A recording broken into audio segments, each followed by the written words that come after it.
And when people ask me for a quick answer to the issue of evil and suffering, I say the answer is found in the first 3 chapters of Genesis and the last 3 chapters of Revelation. All you got to do is read and study 6 chapters of the Bible and forget the rest. You say, well, why those 6 chapters and not the others? The first 3 deal with man's condition before he chose to rebel against the authority of his Creator. And the last 3 deal with mankind after the problem of evil and suffering has been permanently conquered and removed. In between is the testing period. And I think a university setting is a good way to lay out an analogy. Students in the first 2 weeks of a course are not in a very good position to determine the motives of the professor. You know, the thing that amazes me from my experience as a student as well as a professor is how do you explain the fact that students pay money to suffer at the hand of a professor? Yeah, that's exactly what happens. They lay out good money to spend 4 or 5 months worth of suffering at the hand of the professor, and if they don't get enough suffering, they run off to the dean and they complain. Of course, the converse is also true. They suffer too much, they run after the dean and complain. The student pays his money to get what he believes should be an ideal amount of suffering. Now, the reason why students, rational students, do that is they view that 4 months of suffering as a worthwhile payment for the 40 or 50-year career that they'll be able to build based on that suffering. And because they got a good view of that 40 to 50-year career they're looking forward to, they sign up for the course. And they really appreciate the professor who subjects them to the ideal amount of suffering. The problem from a human perspective of the cosmic issue of evil and suffering is we don't have a very good picture of that 40 to 50 years. What I mean is, God had us in the Garden of Eden. There wasn't evil and suffering in the Garden of Eden.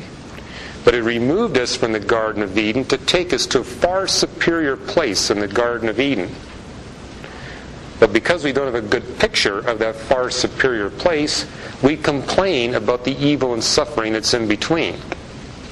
And a principle you see in human affairs that to get from a good place to a better place always involves a small amount of evil and suffering. And it's always tiny in comparison to the reward that you receive. Now, students can see that at the university level.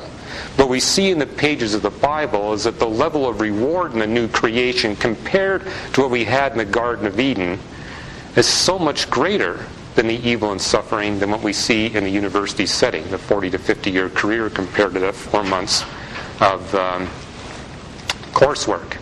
And so that's why we commend those 6 chapters of the Bible and commend that analogy and take it for what it's worth. If you want more on it, feel free to write us and you can get those 22 episodes from our television program, or you can get about a 30-page reprint of one of my books on the issue, or you can get some audio tapes.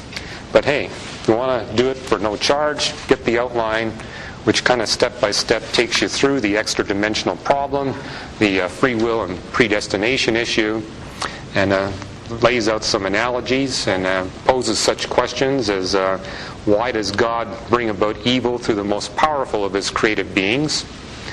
The analogy I use there is look at the PhD situation. You know, when you take your PhD, you go through a couple of exams. There's a general exams and there's a thesis defense. And the way the professors try to structure that 2 sets of examinations is they want to subject you to the most difficult tests that they can develop. And if you pass, no more tests. You've been through the best that they can shoot at you, so they let you off for the rest of your life. Well, likewise, God is subjecting us to a test of evil and suffering under the most difficult circumstances that are possible within His creation. Again, that's only 2 of the several dozen worms that you need to deal with on the issue of evil and suffering. But it is a very common challenge brought up to the Christian faith. But if you compare what the Bible has to say on evil and suffering versus the other holy books, the Bible is really the only one that even attempts to bring about an answer to the issue. But the difficulty is, we all would rather return to the Garden of Eden. In fact, when I debate atheists on this subject, Their claim is that if they were God, they'd simply send all of humanity back to the Garden of Eden. Their picture of an ideal world is the Garden of Eden. And my response to that is that God's got something far better for us than merely the Garden of Eden. The Garden of Eden is the best that we human beings can visualize in terms of paradise, given the four-dimensional context in which we find ourselves. But God has promised us something far better than that. And but our human situation is that we'd rather return to Eden. Incidentally, I believe the entire Bible is structured around that problem. If you open up the Bible, the first 5 books, the books of Moses, tell a story of the Israelites wanting to return to Egypt rather than go forward to the land of promise. They could look back to the land of Egypt and see the garlics and onions. And even though it involved slavery, they preferred to return there rather than go forward to the land of promise, the land of milk and honey. Again, because they had a good view of the garlics and the onions, they did not have a good view of the milk and the honey, and they didn't like the circumstances they had to go through to go from the land of slavery to the land of freedom. And I see this as a picture of the entire human condition. We would rather return to slavery and garlics and onions than go forward to freedom and milk and honey. And this is a picture you see throughout the entire scope of the Bible, and maybe that'll just give you a good framework for interpreting those passages. That's number 1, 2, and 3. Numbers 4, 5, 6, 7, 8, 9, and 10. Shocking to me when we first began to take these surveys, they all fall within the first 11 chapters of Genesis. You know, I expected things like the virgin birth and the bodily resurrection of Jesus of Nazareth from the dead to be significant issues for skeptics of the Christian faith. But those rank down around 20 and 25 on the lists. The main objections, the ones that come up repeatedly, all fall within the first 11 chapters of Genesis. And what we tell people on our team is if you can get the skeptic past the 11th chapter of Genesis, you're home free. Now, I think we've discovered a reason for this.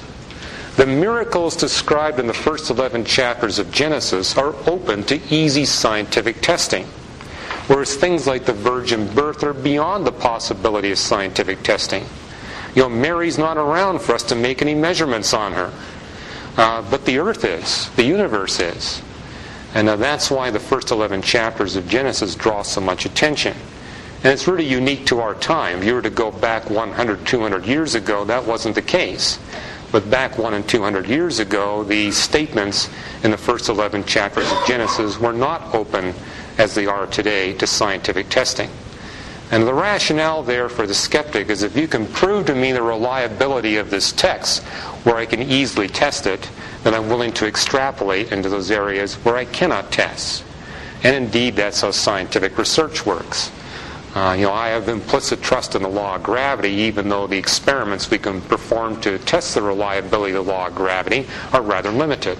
But we're prepared to extrapolate, and as we extrapolate, we discover that our faith in the law of gravity is well-founded. Likewise, we notice that skeptics tend to follow the same pattern in going through these pages of the Bible. Well, at the very top of the list in these first 11 chapters of Genesis would be the order of events in the creation account. And it goes like this. You can't possibly expect me to put my faith and trust in a book that places the creation of the sun, moon, and stars before the creation of the plants. Or how absurd it is that the Bible describes the creation of insects just before the creation of mankind, when the fossil record tells us that insects appear very early in the fossil record. Or do you expect me to believe this nonsense that the land mammals came after the sea mammals, when the fossil record tells us the sea mammals came after the land mammals? How do you respond to these charges? Well, those are the kinds of charges you get from people who typically have not gone through the text in detail for themselves. One of the things we've done in our survey work, and this only happens in America, and maybe it's true of the rest of education here in America, we ask people, have you read the Bible? 90 to 95% of Americans will claim to have read the entire Bible word for word. But as we would go on with the survey, we would discover that if they were reading it